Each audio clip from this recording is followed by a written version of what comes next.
For centuries, people called it the captain of death. The ancient Greeks called it consumption. By the dawn of the 19th century, the disease had killed 1 in 7 of all people that had ever lived, more than any other illness. In the early 1800s, consumption struck America with a vengeance, ravaging communities, touching the lives of almost every family. No one was spared, rich, poor, young, old, and no one knew who was going to be attacked and how long they would live. Women who had children understood that their children might well become orphans. And you had to train children for dealing with death and dealing with the death of parents and how to go on and manage. Physicians of the day believed consumption, as they called it, was hereditary.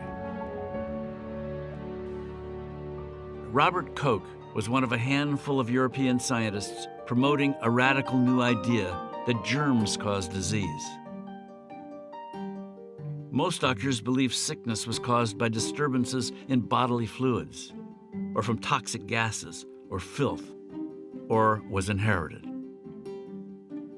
In a complete departure, Koch announced that he had found a bacterium, the tubercle bacillus, that he claimed caused tuberculosis. He explained that when he injected the bacteria into a healthy animal, it rapidly developed the disease. And what Koch did, and this is the basis of modern science, is that he took bacteria, he grew it to purity, and then he delivered it and caused disease. And this was the key point. You could isolate the bacterium from the infected person, you could grow it in isolation, and then it would cause disease when it was transmitted again. Koch also described how the bacteria spread. The germs, he said, were expelled through coughing. Someone close by could inhale the airborne bacteria into their lungs, where it lodged and caused disease. There was no doubt, he declared, that the disease was highly contagious.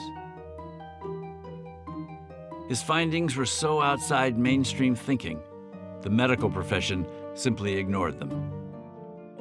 The idea of tuberculosis being communicable was so hard to fit with medical tradition, and a lot of the resistance really came out of people who had been looking and thinking for a long time. It just didn't make sense to them.